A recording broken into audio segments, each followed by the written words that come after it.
നമസ്കാരം. നടി ആക്രമിക്കപ്പെട്ട കേസിൽ വിധി വരാനിരിക്കെ അതിജീവിതയ്ക്ക് വേണ്ടി സംസാരിക്കുന്നവർ ഏറെയാണ്. കേരളത്തിലെ വലിയൊരു ശതമാനം ജനവും അതിജീവിതയ്ക്ക് നീതി ലഭിക്കണം എന്ന് ആത്മാർത്ഥമായി ആഗ്രഹിക്കുകയാണ്.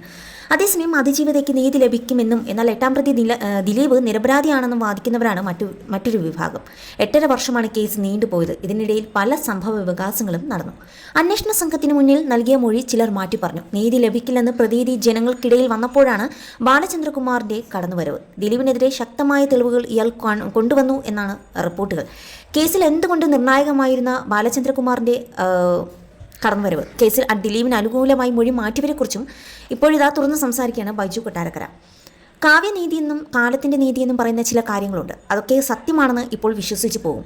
മൊഴിമാറ്റിയ ഇടവേള ബാബുവിന് പിന്നീട് ലോകമറിയുന്ന തരത്തിൽ വളരെ നാണം കെട്ട ഒരു കേസുണ്ടായി.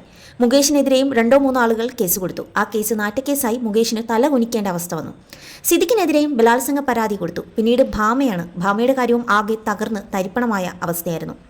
അങ്ങനെ ഓരോരുത്തരും മൊഴിമാറ്റി പറഞ്ഞവർക്കെല്ലാം കാലം എന്തോ കരുതി വെച്ചിരുന്നു എന്ന് തന്നെയാണ് ബൈജു കൊട്ടാരക്കരയും പറയുന്നത്. ഭാമയുടെ മൊഴിമാറ്റത്തെക്കുറിച്ച് ബൈജു കൊട്ടാരക്കരയെ പോലെ നിരവധി പേർ സംസാരിച്ചിട്ടുണ്ട്. അതിജീവിതയെ ഞെട്ടിച്ചതും ഏറെ വിഷമിപ്പിച്ചതുമായ മൊഴിമാറ്റമായിരുന്നു ഇത്. കാരണം ഇരുവരും അടുത്ത സുഹൃത്തുക്കളായിരുന്നു. 2013 അമ്മ ഷോയിൽ അതിജീവിതയും ദിലീപും തമ്മിലുണ്ടായ പ്രശ്നത്തിലെ സാക്ഷിയാണ് ഭാമ എന്നാണ് ആദ്യം അന്വേഷണ സംഘം പറഞ്ഞിരുന്നത്. എന്നാൽ കോടതിയിൽ ഭാമ മൊഴിമാറ്റി. മറ്റൊരാൾക്ക് നിങ്ങളുണ്ടാക്കിയ വിഘാതം നിങ്ങൾക്ക് സംഭവിക്കുന്നത് വരെ അത് മനസ്സിലാക്കാൻ പറ്റില്ല. അതുകൊണ്ടാണ് ഞാൻ ഇവിടെ കർമ്മ എന്നാണ് ഭാമ മൊഴിമാറ്റിയ ദിവസം അതിജീവിത സോഷ്യൽ മീഡിയയിൽ കുറിച്ചതും. സിനിമാ രംഗത്തെ നിരവധി പേർ അന്ന് ഭാമയ്ക്കെതിരെ സംസാരിച്ചു. രേവതി, റിമ കലിംഗൽ, രമ്യ നമ്പീശൻ തുടങ്ങിയവരൊക്കെ ഭാമയ്ക്കെതിരെ സംസാരിച്ചിരുന്നു. കേസിൽ 28 പേരാണ് മൊഴിമാറ്റിയത്. ആകെ 261 സാക്ഷികളാണ് കേസിലുള്ളത്. വിചാരണയ്ക്കിടെ ഭാമയെ കൂടാതെ മൊഴിമാറ്റി പറഞ്ഞ സായ്കുമാർ, സിദ്ദിഖ്, അതുപോലെ ബിന്ദു പണിക്കർ, ഇടവേള ബാബു, നാദൃഷ, സായ്കുമാർ തുടങ്ങിയവർ ഇക്കൂട്ടത്തിൽ പെടുന്നുണ്ട്. ദിലീപിന്റെ സഹോദരൻ അനൂപ്, സഹോദരി ഭർത്താവായ സൂരജ്, ഡ്രൈവർ അപ്പുണ്ണി, ഗാർദാസൻ, അതുപോലെ സുഹൃത്ത് ബൈജു എന്നിവരും കൂറുമാറി. കാവ്യമാധവന്റെ സഹോദരൻ മിഥുനും ഭാര്യ റിയയും കൂറുമാറിയവരുടെ കൂട്ടത്തിലുണ്ട്. ലക്ഷ്യയിൽ പൾസർ സുനി വന്നിരുന്നതായും ഇരുവരും പോലീസിന് മൊഴി നൽകിയിരുന്നു. ആലപ്പുഴ ആർക്കേഡിയ ഹോട്ടലിൽ ജീവനക്കാരി ഷേർലി അജിത്താണ് മൊഴിമാറ്റിയ മറ്റൊരാൾ. സൗണ്ട് തോമസ് സിനിമ ചിത്രീകരണത്തിനായി ദിലീപ് നടൻ മുകേഷിനൊപ്പം താമസിച്ച ഹോട്ടലിലെ ജീവനക്കാരിയായിരുന്നു ഇവർ. ഇരുവർക്കും ഒപ്പം അതേ ദിവസം പൾസർ സുനിയും ഹോട്ടലിൽ ഉണ്ടായിരുന്നു എന്നാണ് ഷേർലി പോലീസിനോട് പറഞ്ഞത്. പോലീസിന് ഹോട്ടലിലെ രജിസ്റ്ററും കൈമാറിയിരുന്നു. എന്നാൽ ഇതെല്ലാം ഷേർലി പിന്നീട് നിഷേധിച്ചു. രജിസ്റ്റർ പോലീസിന് താൻ കൈമാറിയിട്ടില്ലെന്നും ഷേർലി നിലപാടെടുത്തു.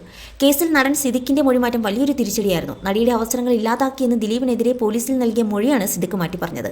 സിദ്ദിഖ് ഒരു വാർത്താ സമ്മേളനത്തിൽ പരസ്യമായി തന്നെ ഈ മൊഴി മാറ്റി പറഞ്ഞത് വാർത്തയായിരുന്നു. ദിലീപിനെ ആക്രമിക്കപ്പെട്ട നടിയോട് പൂർവ്വ വൈരാഗ്യമുണ്ടായിരുന്നു എന്ന മൊഴിയും അമ്മ മുൻ ജനറൽ സെക്രട്ടറി കൂടിയായ സിദ്ദിഖ് പോലീസിന് നൽകിയിരുന്നു. കൊച്ചിയിലെ അമ്മ റിഹേഴ്സൽ ക്യാമ്പിൽ ദിലീപ് ഈ കാര്യം തന്നോട് പറഞ്ഞിരുന്നതായും സിദ്ദിഖ് ആദ്യ മൊഴിയിൽ പറഞ്ഞിരുന്നു. അമ്മ ജനറൽ സെക്രട്ടറി ഇടവേള ബാബുവും ദിലീപിനെതിരെ സമാനമായ മൊഴി നൽകിയിരുന്നു. നടിയുടെ അവസരങ്ങൾ ഇല്ലാതാക്കി വിഷയം ദിലീപുമായി സംസാരിച്ചിരുന്നെന്ന് ഇടവേള ബാബു പോലീസിന് മൊഴി നൽകിയിരുന്നു. ഇവരുടെ മൊഴികൾ പോലീസ് ക്യാമറയിൽ പകർത്തുകയും ചെയ്തിരുന്നു. എങ്കിലും കോടതിയിൽ ഇടവേള ബാബുവും മൊഴിമാറ്റി. സിദ്ദിഖ് പരസ്യമായി വാർത്താ സമ്മേളനത്തിൽ തന്റെ മൊഴി തള്ളിപ്പറഞ്ഞത് വലിയ കോളിളക്കമുണ്ടാക്കിയിരുന്നു. 2018 ഈ സംഭവം. നടി ഭാമയുടെ കൂറുമാറ്റം വലിയ ഞെട്ടലുണ്ടാക്കിയിരുന്നു. അതിജീവിതയ്ക്കൊപ്പം ശക്തമായി നിലയുറപ്പിക്കുന്നവരുടെ കൂട്ടത്തിലുണ്ടായിരുന്ന ഭാമയെ എല്ലാവരും അതുവരെ കണ്ടിരുന്നത്. പരസ്യമായി ഫേസ്ബുക്ക് പോസ്റ്റുകളിട്ടും മറ്റും ഭാമ തന്റെ പിന്തുണ അതിജീവിതയ്ക്ക് ഉറപ്പു നൽകിയിരുന്നു. ഈ കേസിൽ എന്റെ സുഹൃത്തിന് അനുകൂലമായ പൂർണ്ണമായ നീതി നടപ്പിലാക്കാൻ കഴിയണമെന്ന് ആഗ്രഹിക്കുന്നു. ഇനിയും ഇതുപോലുള്ള അക്രമങ്ങൾ ആവർത്തിക്കാതിരിക്കാനുള്ള പഴുതുകൾ അടച്ച നിയമവ്യവസ്ഥിതി നമുക്ക് ആവശ്യമില്ലേ എന്നെല്ലാം സോഷ്യൽ മീഡിയയിൽ പറഞ്ഞ ഭാമ പെട്ടെന്നൊരു ദിവസമാണ് കൂറുമാറിയത്. ദിലീപിനെ ആക്രമിക്കപ്പെട്ട നടിയുടെ പൂർവ്വ വൈരാഗ്യം ഉണ്ടായിരുന്നു എന്നത് വ്യക്തമാക്കുന്ന മൊഴിയായിരുന്നു ഭാമയുടേത്. അവൾ എൻ്റെ കുടുംബം തകർത്തവളാണ്. ആക്രമിക്കപ്പെട്ട നടിയെ ഞാൻ പച്ചയ്ക്ക് കത്തിക്കുമെന്ന് ദിലീപ് പറഞ്ഞതായി ഭാമയുടെ മൊഴി പറഞ്ഞു. കൂറുമാറ്റ സംഭവത്തിന് പിന്നാലെ ഭാമയ്ക്കെതിരെ സോഷ്യൽ മീഡിയയിൽ കടുത്ത പ്രതിഷേധങ്ങളും അരങ്ങേറി. ഇൻസ്റ്റാഗ്രാം അക്കൗണ്ടിൽ കമന്റ് ഓപ്ഷൻ നീക്കം ചെയ്താണ് ഭാമ ആ പ്രതിഷേധത്തെ നേരിട്ടത്.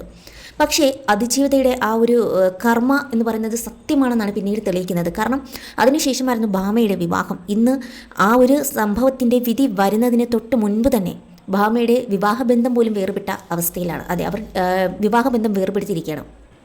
2020 നടി ബിന്ദു പണിക്കരും പോലീസിന് മൊഴി നൽകി കോടതിയിൽ മാറ്റി പറഞ്ഞു. പിന്നീട് നടിയും ദിലീപും തമ്മിൽ പ്രശ്നങ്ങൾ ഉണ്ടായിരുന്നു എന്നാണ് ബിന്ദു പണിക്കർ ആദ്യം മൊഴി നൽകിയത്.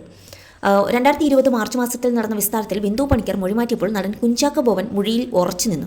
മഞ്ജുവാര്യരുടെ കൂടെ അഭിനയിക്കരുതെന്ന രീതിയിൽ ദിലീപ് തന്നോട് സംസാരിച്ചിരുന്നുവെന്ന് കുഞ്ചാക്ക ബോബൻ മൊഴി നൽകിയിരുന്നു.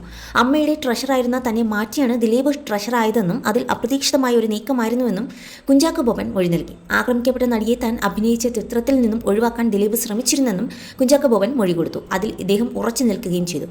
കൂറിമാറിയവരിലെ പ്രമുഖരിൽപ്പെടുന്ന 2 പേരാണ് ആലുവയിലെ അൻവർ മെമ്മോറിയൽ ആശുപത്രിയിലെ ഡോക്ടർ ഹൈദർ അലിയും അതുപോലെ സഹോദരൻ സലീമും. 2017 ഫെബ്രുവരി 17 രാത്രിയിൽ താൻ ആശുപത്രിയിലായിരുന്നുവെന്ന് കാണിക്കുന്ന രേഖകൾ ദിലീപ് ഹാജരാക്കിയിരുന്നു.